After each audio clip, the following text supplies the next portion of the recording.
Stories shape how we see the world. Voice of Witness is an award-winning oral history nonprofit harnessing the transformative power of storytelling. We work with individuals and communities impacted by injustice, helping them document their lived experiences through oral history, telling their own stories in their own words. In an era of reductive sound bites, we need this kind of nuanced grassroots storytelling to create a more just future. Visit voiceofwitness.org/learn to get involved, check out our workshops, and download tools to support your own project. Join us in building a more connected world, one story at a time. Hi, I'm Rashmi Sajani, founder of Girls Who Code. Look, I'd consider myself a pretty successful adult woman. I've written books, founded 2 successful nonprofits, and I'm raising 2 incredible kids. But here's the thing. I still wake up wondering, is this it? And if the best years are yet to come, when's that going to start? Join me on My So-Called Midlife, my new podcast with Lemonada Media, where we're building a playbook for navigating midlife, one episode at a time. Each week, I'll chat with extraordinary guests who've transformed their midlife crisis into opportunities for growth and newfound purpose. At some point, we all ask ourselves, is there more to life? I'm here to discover how to thrive in my second act, right alongside you. My So-Called Midlife is out now, wherever you get your podcasts. Lemonada. Hello, Good Things listeners. I'm Jamila Zaral-Williams, supervising producer, and I am here with another very good thing, an episode of the Lemonada series Uncared For. A big chunk of family caregivers in this country are part of the sandwich generation, people caring for young children and aging parents at the same time. In this episode, Suchin Pak talks to Robert Ingenito. After caring for his dad and raising his young daughter while working, Robert came to a breaking point. He decided to move his dad into an assisted living facility. It wasn't an easy decision, and it's one he still grapples with today. This season of Uncared For is presented by the Commonwealth Fund, a nonprofit foundation making grants to promote an equitable, high-performing healthcare system. Enjoy!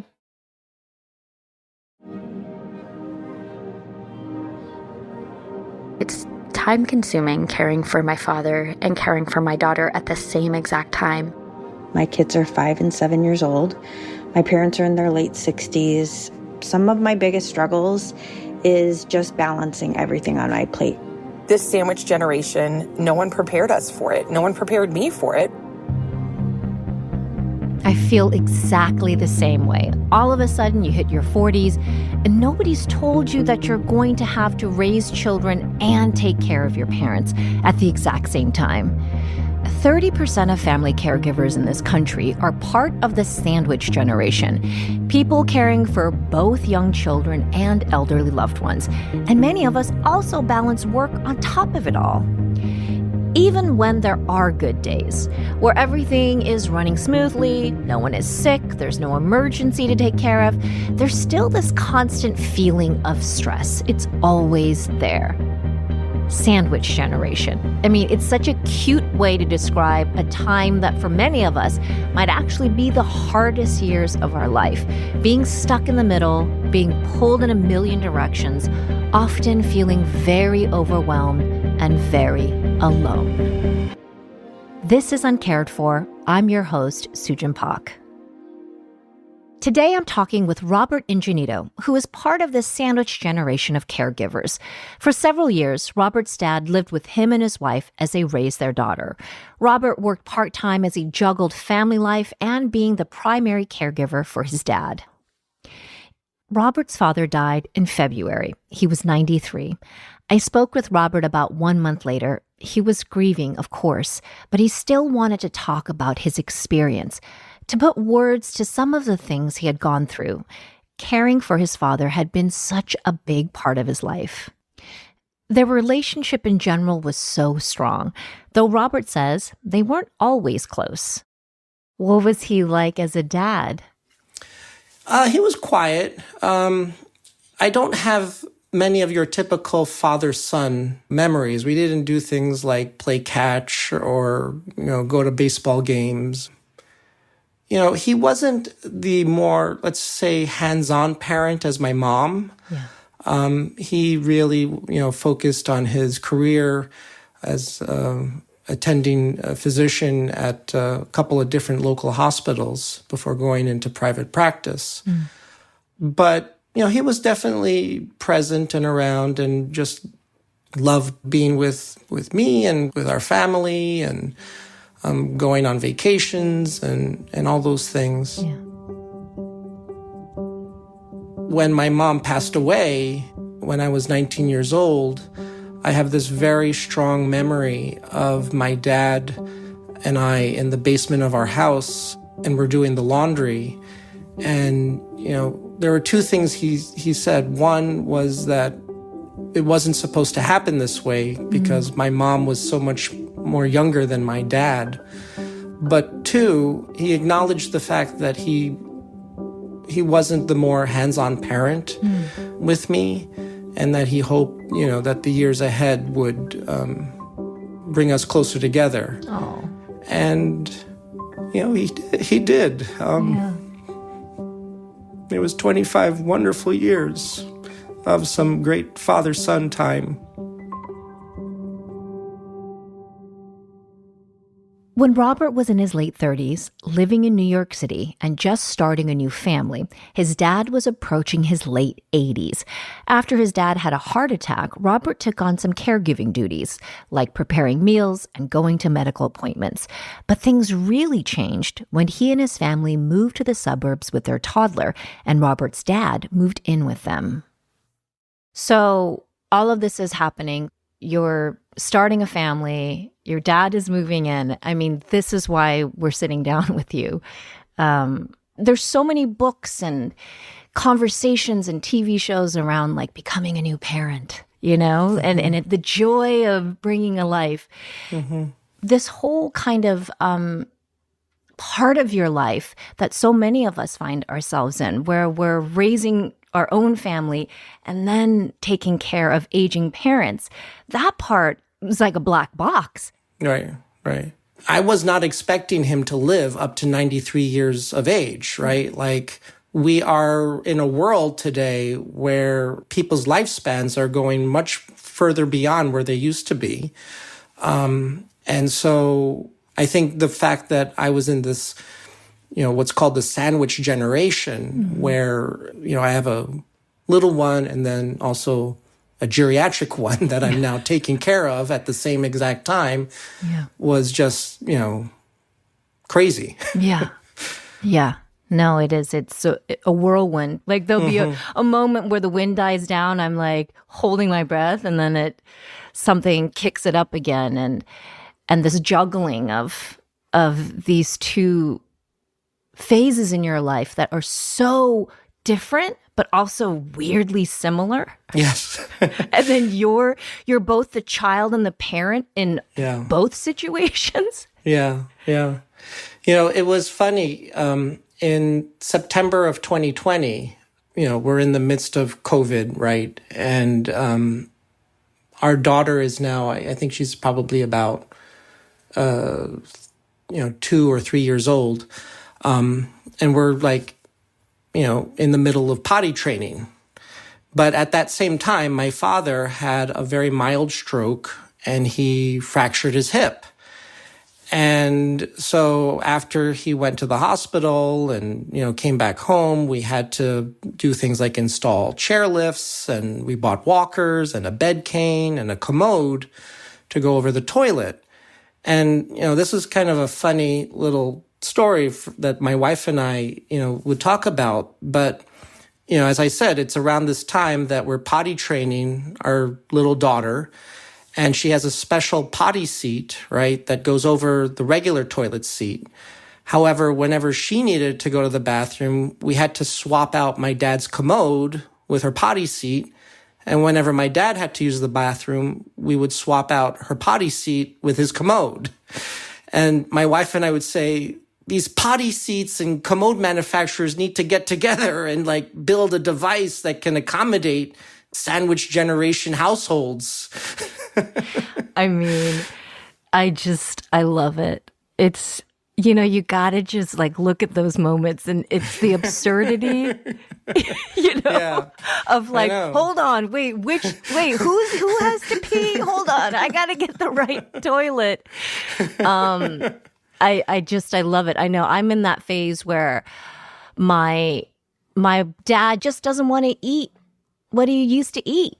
Mm-hmm. And so I'm like, am I cooking 48 chicken nuggets right now? Frozen chicken nuggets for my kids? And then my dad, that's all he wants to eat.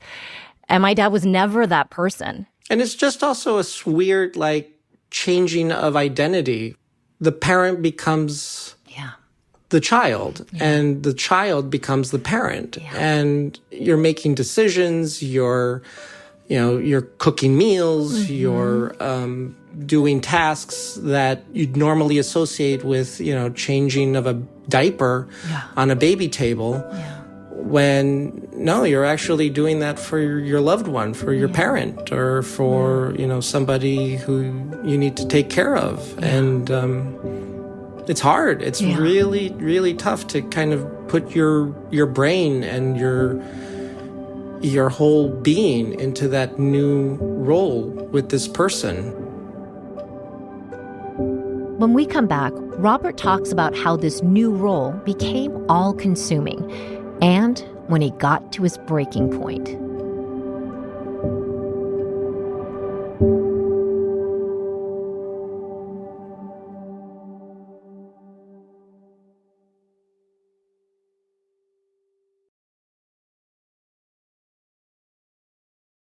Interested in the power of first-person storytelling? The Voice of Witness book series documents the oral histories of people directly impacted by and fighting against injustice. Each collection supports historically excluded communities to tell their own stories in their own words. The books feature a diversity of voices, including those of refugees and immigrants, incarcerated people, communities displaced from public housing, farm workers, indigenous peoples, and more. These powerful stories highlight crucial issues and expose the impacts of harmful narratives and policies, laying the groundwork to build solidarity and movements for change. Voice of Witness books are read and used by thousands of educators, organizations, and advocates across the country each year. Visit voiceofwitness.org/read to learn more, access free resources, and get involved.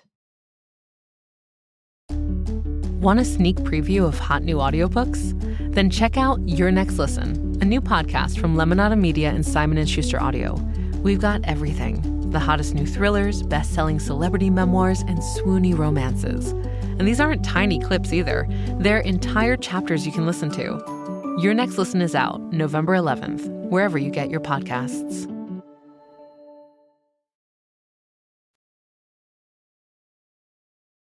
Talk to me about what that care looked like for you. Describe a typical day for me, when he was living in your home and what you were doing for him on a day-to-day basis. A typical day was usually getting up, getting our daughter to school. Mm-hmm. Maybe I would put in a couple of hours of work for my part-time job. And then I would come back to the house, get him out of bed, usually around 11 o'clock in the morning, help him change out of his pajamas into some day clothes, get him downstairs, give him a cup of coffee, set him on the couch, maybe turn on the TV or give him a book or a crossword puzzle to do. And then I could kind of leave him out to himself for the day. He would be able, with his walker, to get up, go to the bathroom on his own. And that was pretty good. I would go back to work and pick up my daughter from school, bring her to her swim lesson or whatever. And then we'd come back home and I'd make dinner, and that would be, kind of the highlight of his day, being with everyone around the dinner table. And then after, a couple of hours, usually around 9, 10 o'clock, I'd, help him up the stairs with the stair chair, help change him into his pajamas, get him back into bed, and wish him good night. Yeah. And that was kind of like the routine of doing that while at the same time raising our little daughter. Yeah. It was kind of like a day in, day out routine that you get caught up in, and you don't realize that so much of these small but important tasks are becoming so much a part of who you are. And when it's over, you just feel like, what happened? Where did that piece of me go? And it's taken quite a while for me to... I'm still kind of coming to terms with that. I mean, I don't think I've ever heard anyone say it that way. And it's so true that these small tasks become who you are when you're a caregiver. Yeah. Wow. I would shave him. Yeah. You know, I would shave him usually like once a week on the weekends. And my dad, while he was up there in the years, he had a pretty good, faculties, but his hearing was really bad. Mm-hmm. And so when a person's hearing is bad, communication, right, starts to become a thing. And once a week when I would shave him, and I'd put the shaving cream on his face and I'd take the razor and carefully, shave whatever stubble he had there. It became such an incredibly intimate and personal form of communication between me and my dad. Yeah. And, it's not like the most favorite task that I had to do, right? But I kind of liked it and I miss it now because it was just a way for me to show him that I loved him. Yeah. I mean, I feel the same way when I am like coloring my mom's hair because she's just and she refuses to just accept that her hair is gray. She won't let that go. And I think also too, it's the touch. Mm-hmm. You know what I mean? Because it's like so much of caregiving becomes like a obligatory or like, a touch that has to lead somewhere or do something. And then when you're in those intimate moments and you're holding your father's head or I'm holding my mom's neck to make sure that, I'm getting her hair just right, that touch is, I mean, it says it it's everything. Yeah. It's everything. It's all about mother and daughter. It's all about father and son. It's just like, that bond, and you don't need words at that moment. You just rely on touch and care. And as I'm shaving him, I'm thinking, I don't want to nick him. I don't want to cut him. And you're doing it carefully, and you're just so present in that moment. Yeah. But it wasn't always easy to savor the time together, especially as Robert's caregiving responsibilities became more intense. At night, he would have to get up from bed to go to the bathroom. And I tied this bell around his walker. And whenever I would hear it ring, I would spring out of bed and run over and be with him just to make sure that he wouldn't fall. And I wasn't getting sleep. And my wife said, you can't keep this up. You can't keep doing this, to yourself. And that was the straw that broke the camel's back for me. You're thinking, well, I can do these small incremental things. I can do things like shaving and that stuff like that. But when it was coming to the point where I was just physically tied to the house because I was so afraid for him and his health and safety and well-being, or worrying about a fall, that was the piece that I just knew I can't keep this up. Robert did have a home health aide help out at the house some days, but he desperately needed some deeper breaks from caregiving. There would be on occasion, maybe like 2 or 3 times, where we would do this thing called respite care. And, I'd explain to my dad that he's going to have to go into a place for like 2 weeks where I know he's going to be taken care of, in a safe environment. And he'd say to me, no, I don't need to do that, right? Like, why are you doing this? And I would have to each time remind him, like, you're not doing this for you. You're doing this for me, right? Like, I need to take a break from this caregiving. I need to, focus on my family. And when I would say those things to him, he kind of understood where I was coming from and, agreed to doing, the respite care.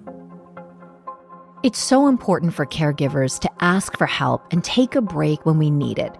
Respite care provides short-term relief from a few hours to a few weeks, giving primary caregivers time to rest, travel, or spend time with other family and friends.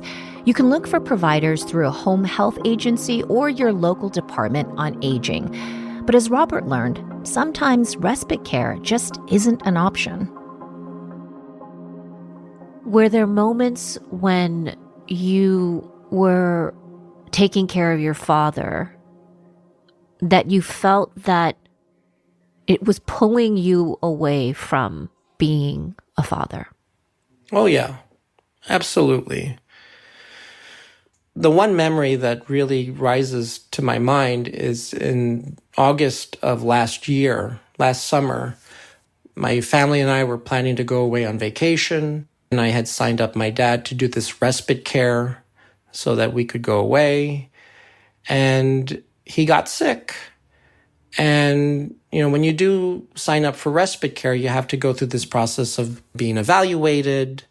And when he got ill, well, the evaluation that had been conducted no longer applies. And so the respite care had to be canceled. And I had to stay home with him.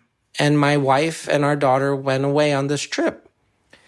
And it was hard. It was really, really hard. Leading up to this moment, I was realizing that this was becoming a bigger and bigger part of my identity. And I would remark to my wife, how long can I keep this up?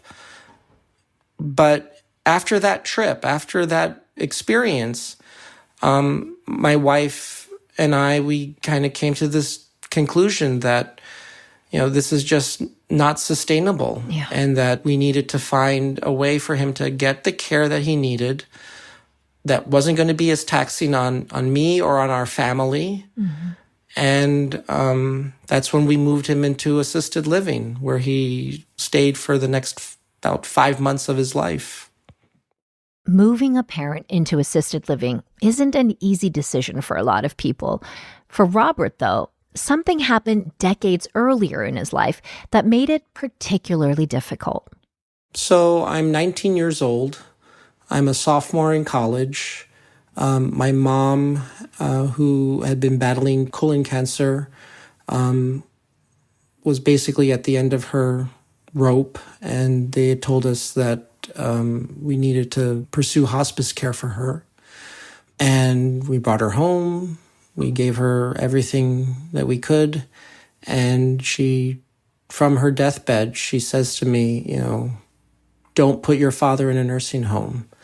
And for a 19-year-old sophomore, it had an incredibly huge impact and something that I carried with me for the past, my gosh, I'm now 44 years old. So you do the math, right? Like every single decision that I made about my dad's care was colored by that promise.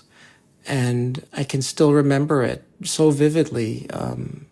And so when she made this request of me, I just said, yeah, I'll do it. You're my mom. You're dying. I want to do whatever it is you want me to do because I love you. And she was in so much pain, and she was coming to the end of her life. I wanted to do whatever I could to be a good son for her. Oh.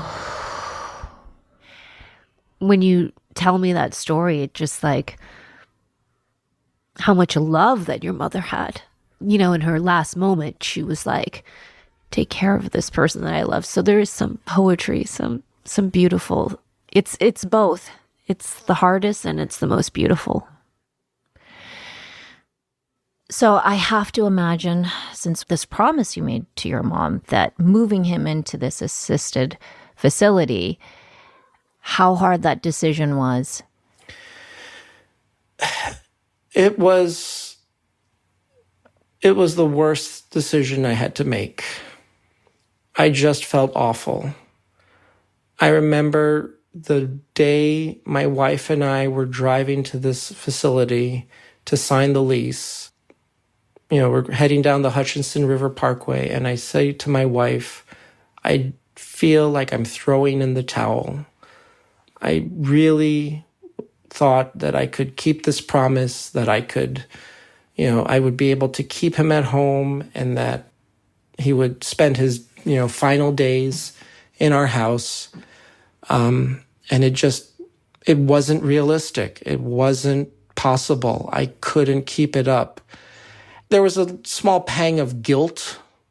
Well, let's not call it small. There was a big pang of guilt there.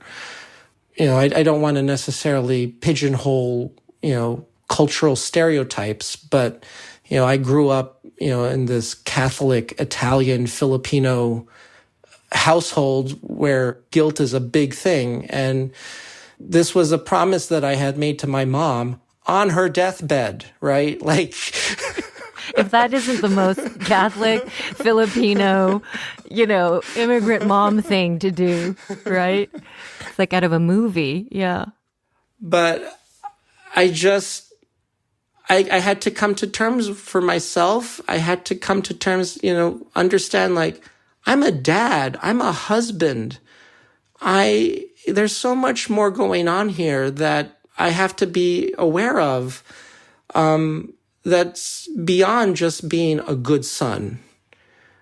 It was hard. It was really, really hard. But amazingly, like after he moved in, after a good week or so, I was really impressed by like the socialization he was getting and the engagement he was getting from the staff and from the other residents in ways that which I couldn't have provided to him if he was at home. Yeah.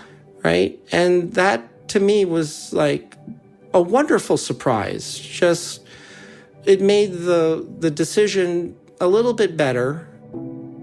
I feel like as a caregiver, it's so hard to ever make the right decision. Everything always feels like you didn't do enough. The second guessing and the guilt, it just weighs you down.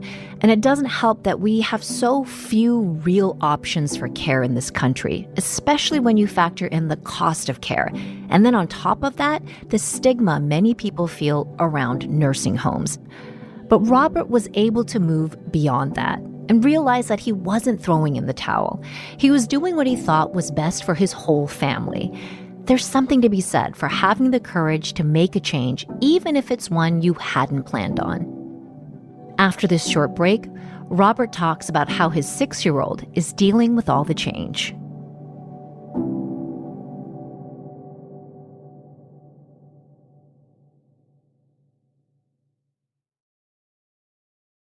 Want more from your favorite Lemonada Media podcasts while supporting the shows that help make life suck less? Subscribe to Lemonada Premium today. As a subscriber, you'll unlock exclusive bonus content like never-before-heard interviews, behind-the-scenes moments, bonus episodes, and so much more. It's easy to sign up no matter what podcast app you use. On Apple, you can just click the Lemonada logo in the Apple Podcast app and hit subscribe. For all other podcast apps, head to lemonada.supportingcast.fm to subscribe. That's lemonada.supportingcast.fm. Hi, I'm Emily Deschanel. And I'm Carla Gallo, and we're excited to tell you about Boneheads, our new Bones rewatch podcast. I played Dr. Temperance Brennan. And I played Daisy Wick, and we are going to watch from the very beginning. We're going to watch the episodes. We're going to reminisce. We're going to laugh. We're going to cry. We're going to tell behind-the-scenes stories. We're going to go on tangents. A lot of tangents. So whether you're a seasoned Bones fanatic or a newcomer looking to dip your toes in to the wild world of forensic anthropology, this show is for you. Boneheads from Lemonada Media is out now wherever you get your podcasts.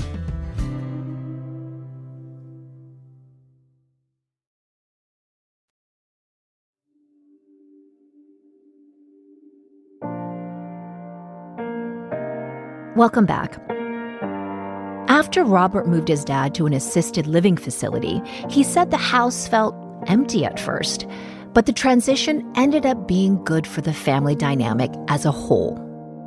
It improved. It definitely improved. I think if you were to ask my wife and our daughter, right, like, I was a more present father and husband for them.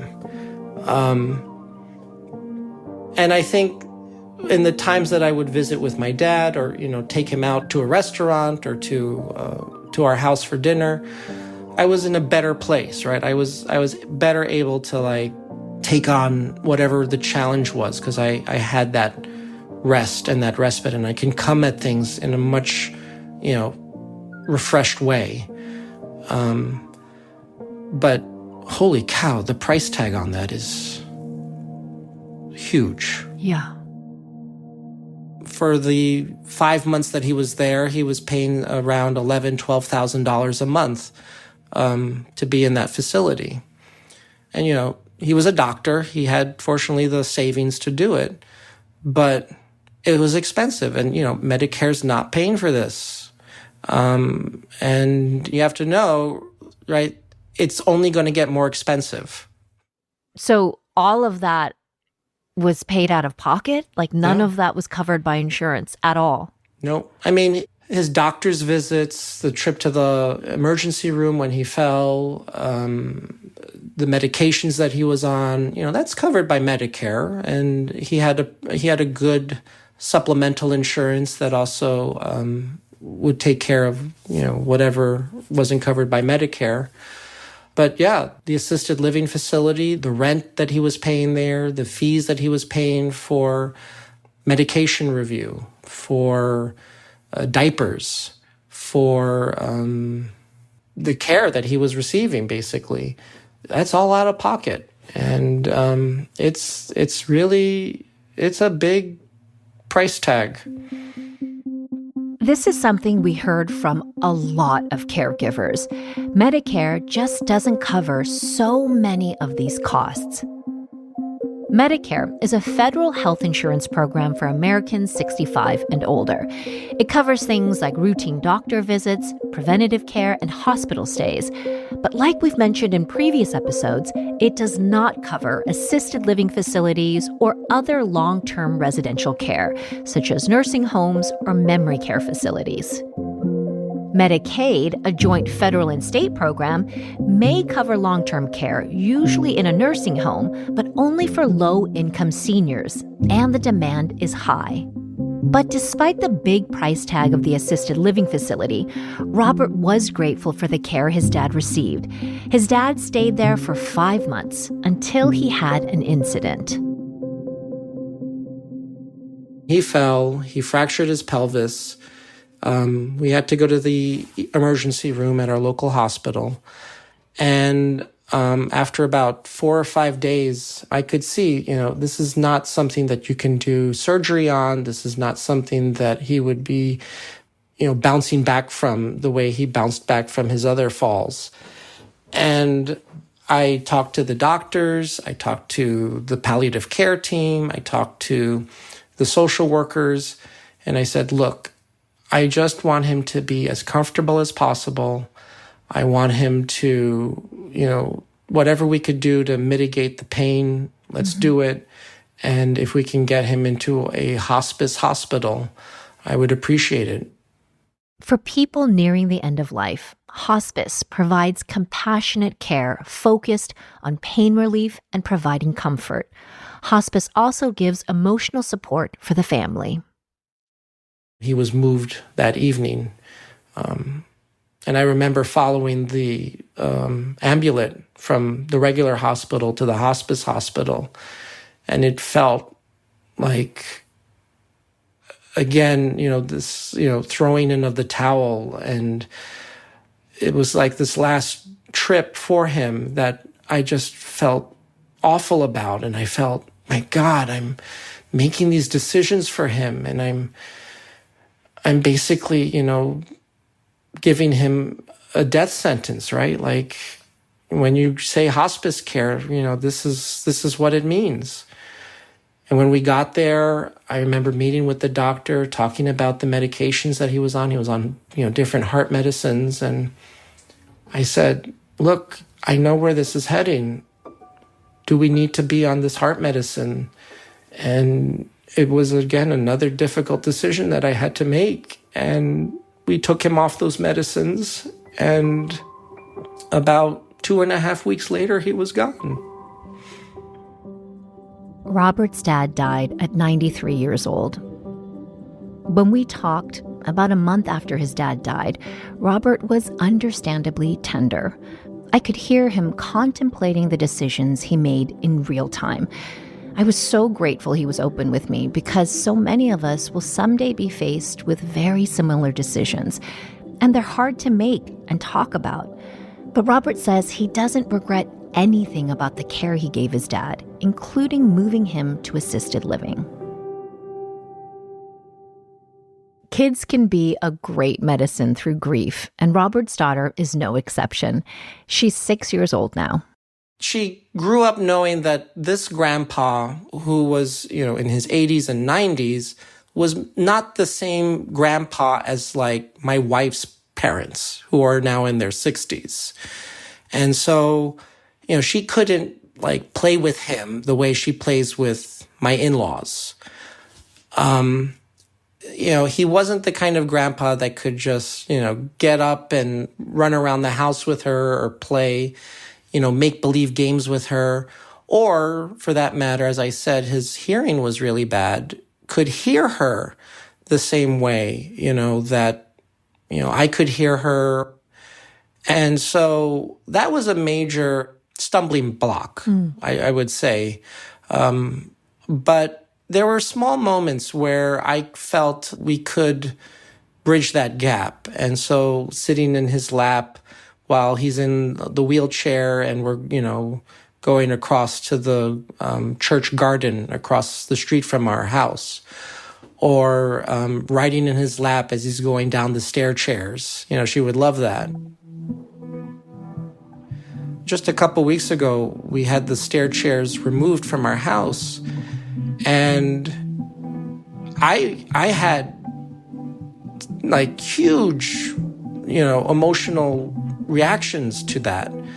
And I learned from our daughter's teacher that she too was crying in school because she knew that they were being removed. And they were just this piece of equipment in our house that really made it so possible for him to live with us and to be part of us and to for her to share this memory with him, right? That when we had to get them removed, it really hit us in ways that we didn't realize that, it would be like that. Have you thought about what you will say, or maybe you've already had conversations with her about this time? With a 6-year-old, right, you got to think about what is understandable for somebody this age. A couple weeks ago, she and I went to the cemetery. They had put up the stone. My dad's entombed next to my mother in a mausoleum. And we found the two of them next to each other. And when you go to a cemetery, right, it's a sad time. But when you go with a 6-year-old,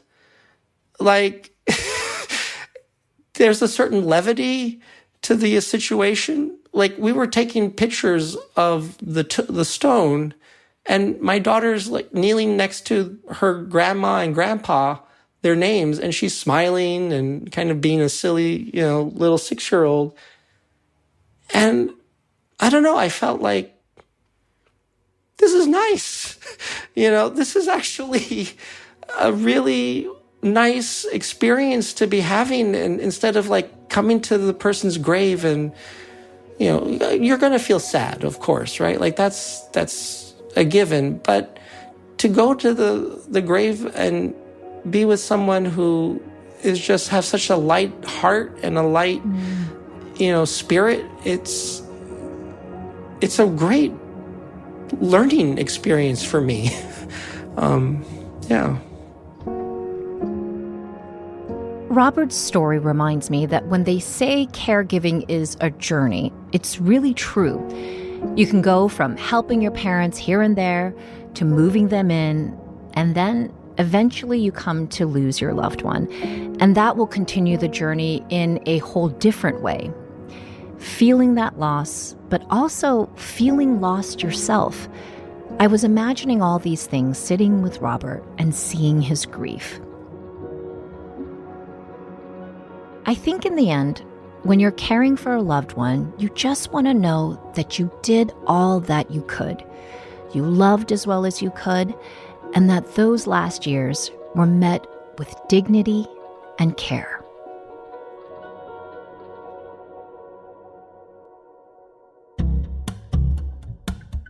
There's more Uncared For with Lemonada Premium. Subscribers get exclusive access to bonus content like unaired interview clips from caregivers across the country. Subscribe now in Apple Podcasts. Uncared For is a production of Lemonada Media. I'm your host, Sujin Pak. Muna Danish is our supervising producer. Lisa Fu and Hannah Boomershine are our producers. Our mix is by Ivan Kurayev. Music is by Andrea Kristensdottir. Our associate producer is Isaura Aceves. Jackie Danziger is our VP of Narrative Content. Executive producers are Jessica Cordova-Kramer and Stephanie Whittles-Wax.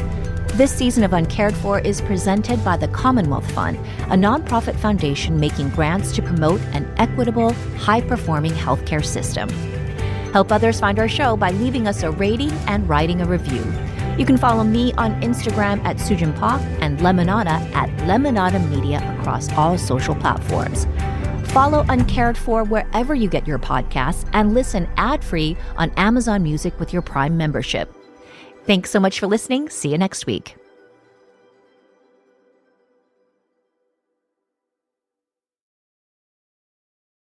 Hi everyone, Gloria Riviera here, and we are back for another season of No One Is Coming to Save Us, a podcast about America's childcare crisis. This season, we're delving deep into 5 critical issues facing our country through the lens of childcare: poverty, mental health, housing, climate change, and the public school system.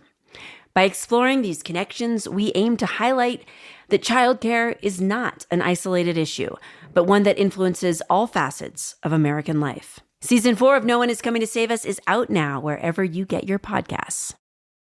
Are you looking for ways to make your everyday life happier, healthier, more productive, and more creative? I'm Gretchen Rubin, the #1 best-selling author of The Happiness Project, bringing you fresh insights and practical solutions in the Happier with Gretchen Rubin podcast. My co-host and happiness guinea pig is my sister, Elizabeth Kraft. That's me, Elizabeth Kraft, a TV writer and producer in Hollywood. Join us as we explore ideas and hacks about cultivating happiness and good habits. Check out Happier with Gretchen Rubin from Lemonada Media.